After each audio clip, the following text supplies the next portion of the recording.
বৃহৎ শিবপুরাণ চতুর্দশ অধ্যায় দ্বিতীয় ভাগ।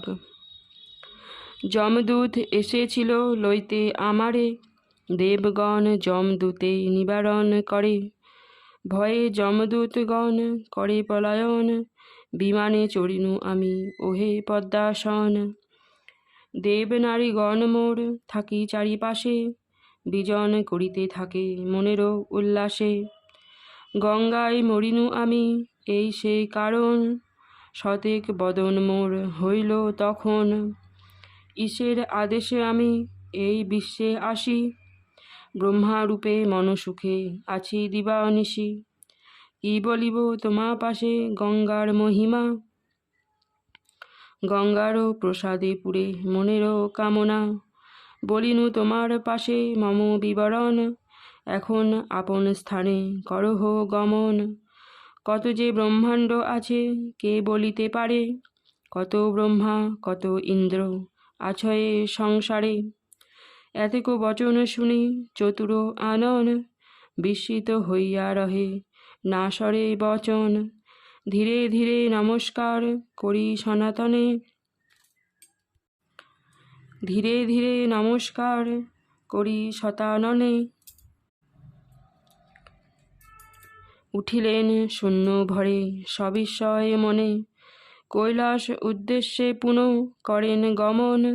পুনশ্চ প্রবল বায়ু উঠিল তখন, গঙ্গার মাহাত্ম্য শুনি বিস্মিত অন্তরে। ভাবিতে ভাবিতে চলে কৈলাস শিখর, প্রবল ঝটিকা হেরি দেব পদ্মাসন।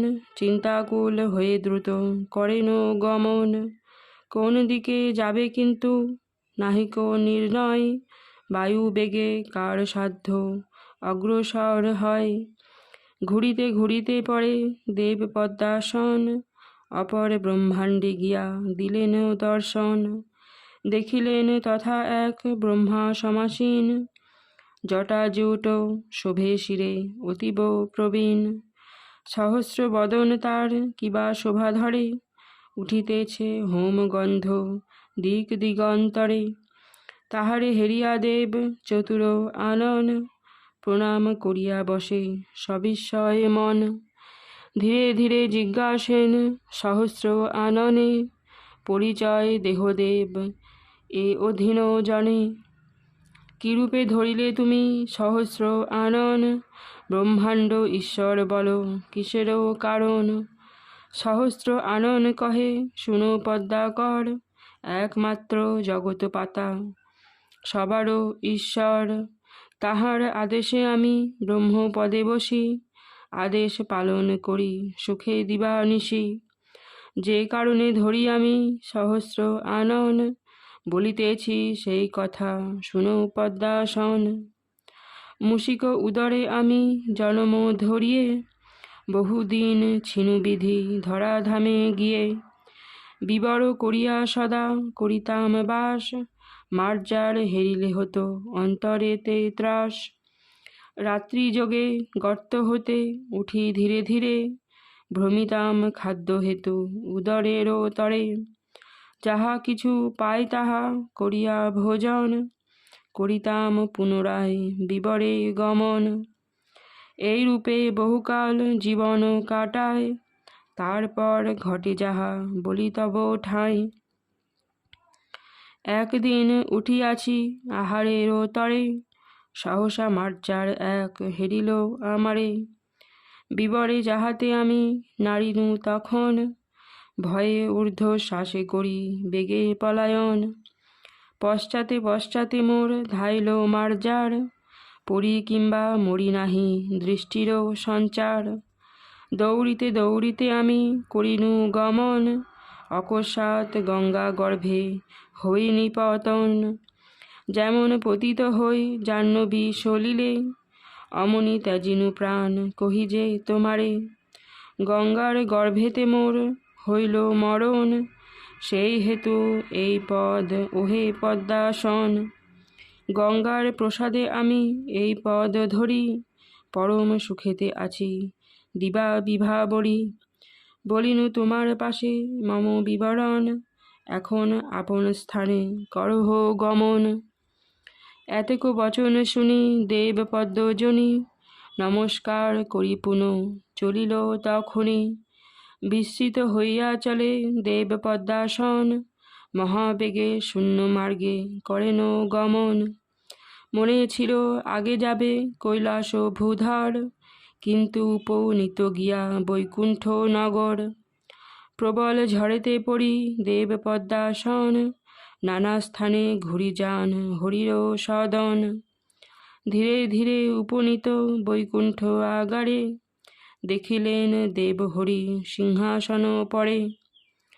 নয়ন মুদিয়া হরি দেব জনার্দন, এক মনে গঙ্গাস্তব করে অধ্যয়ন।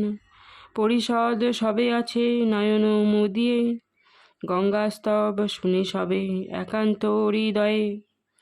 প্রশ্নের সময় নাহি পাইয়া তথায়, ধীরে ধীরে পদ্মাসন তথা হতে যায়।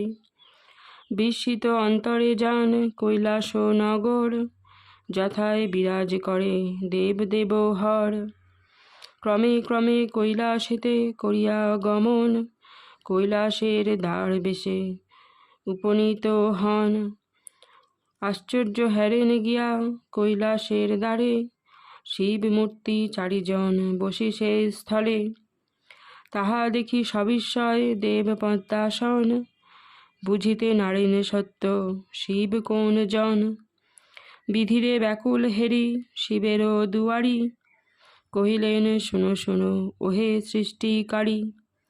মোদের কেহই নহে দেব পঞ্চানন, আমরা শিবের দ্বারি শুনো পদ্মাসন।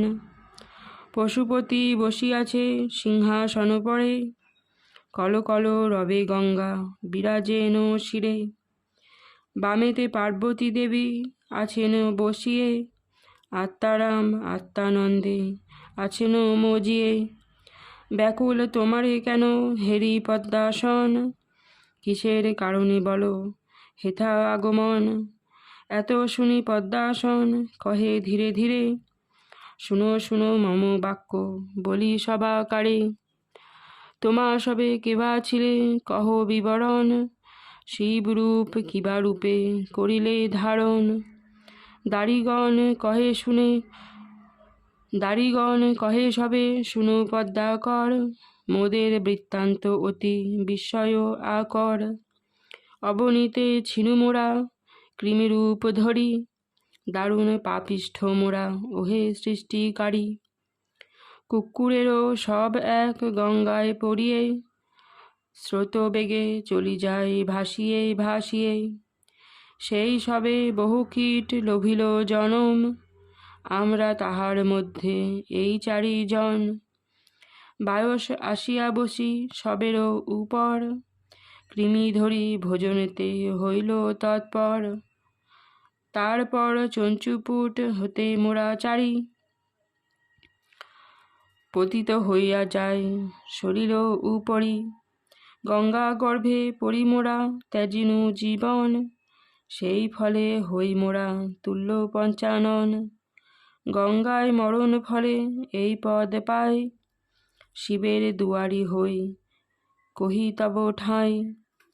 গঙ্গার মাহাত্ম্য বলো কে বুঝিতে পারে, গঙ্গা সম নাহি কেহ ব্রহ্মাণ্ড ভিতরে।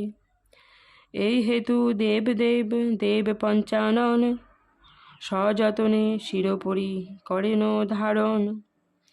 অধিক বলিব কিবা ওহে পদ্মাকর, ইচ্ছা হলে যেতে পারো শঙ্কর গোচর। এতেক বচন শুনি দেব পদ্মাসন, কহিলেন এবে আমি করিব গমন। এসেছুনু যেই হেতু জানিনু সকল, এখন থাকিয়া আর কিবা বলো ফল। ঋষিগণ আছে বসি আমারও সভায়, তাদের সকাশে তরা যাইব তথায়। আমার প্রতীক্ষা করি আছে সব জন, নমস্কার তোমা সবে ওহে সাধুজন। শিবের সদৃশ্য সত্য তোমরা সকলে, নমস্কার তোমা সবে যায় নিজ স্থলে। উদ্দেশ্যে শঙ্কর পদে করি নমস্কার, চলিলাম এবে আমি আপন আগার।